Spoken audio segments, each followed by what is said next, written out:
জুলাই সনদের বাস্তবায়ন নিয়ে যদি কনক্রিট সমাধানে আমরা আসতে না পারি তাহলে আমরা এই সনদে স্বাক্ষর করব না। আজকে ঐকমত্য কমিশনে আমরা যারা দিনের পর দিন, মাসের পর মাস এবং সপ্তাহের পর সপ্তাহ ধরে বিভিন্ন সংস্কার প্রস্তাব দিয়েছি এবং সেগুলা পাশ করবার জন্য আমরা আলোচনা করেছি, তর্ক বিতর্ক করেছি।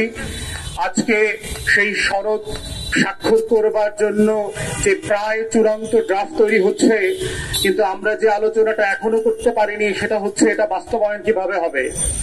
আমরা জানতে পেরেছি যে আগামীকালকে জুলাইয়ের ঘোষণাপত্র দেয়া হবে সংসদের প্লাজাতে এবং সেখানে রাজনৈতিক দলগুলোর উপস্থিতিতে মাননীয় প্রধান উপদেষ্টা সেটা ঘোষণা করবেন। কিন্তু সেই ঘোষণাপত্রটা কোথায় চূড়ান্ত হলো? যারা সকলে মিলে বাংলাদেশে লড়াই করেছে গত 16টা বছর 17টা বছর, গত 36 দিনের আন্দোলনের যে ফল তারা ঘলে তুলে দিয়েছিল, যাদের কৃপা এবং আহ্বানে আপনারা আজকে রাষ্ট্র পরিচালনার দায়িত্ব পেয়েছেন, আপনারা সিম্পলি ভুলে গেলেন কাদের সাথে কথা বলে পরামর্শ করে জনগণের সম্মতির উপরে ভিত্তি করে একটা ঘোষণাপত্র চূড়ান্ত করতে হবে। ঠিক একইভাবে আমরা দেখতে পাচ্ছি জুলাই সনদের ব্যাপারেও বলা হচ্ছে আগামী সংসদ নাকি 2 বছর পরে নির্বাচিত হবার মধ্য দিয়ে তারা এটা বাস্তবায়নের দায়িত্ব নেবে।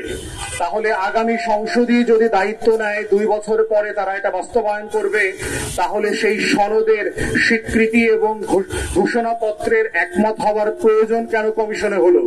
এটা তো সিম্পলি পুরো আলোচনাটাই সংসদে আমরা দিয়ে দিতে পারতাম।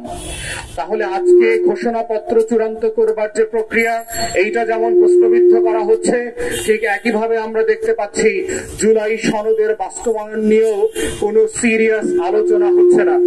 আমরা আমাদের তরফ থেকে বারবার বলেছি জুলাই সনদের বাস্তবায়ন নিয়ে যদি কনক্রিট সমাধানে আমরা আসতে না পারি তাহলে আমরা এই সনদে স্বাক্ষর করব না। যেই সনদে সম্মতির প্রশ্নে আমার দরকার কিন্তু বাস্তবায়ন প্রশ্নে আমার মতামত থাকবে না, সেই সনদ গণ অভ্যুত্থানের সনদ হইতে পারবে না।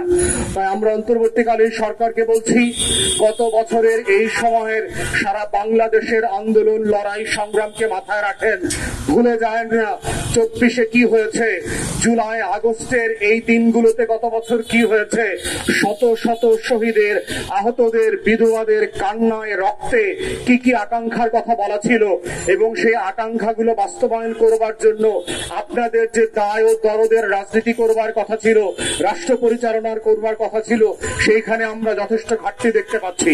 তাই এখনো সময় আছে। আমরা বলছি, আহ্বান করছি এই সরকারকে, ঘোষণাপত্রের ব্যাপারে সকলের সম্মতি নেন, সবার মতামতের উপরে ভিত্তি করেই ড্রাফট চূড়ান্ত করে কালকে পাঠ করেন। তা না হলে সম্মতি ছাড়া যেই জিনিস আপনারা পাঠ করবেন সেটা ইতিহাসের একটা ঘটনা হয়ে থাকবে কিন্তু ঐতিহাসিক দলিল হইতে পারবে না।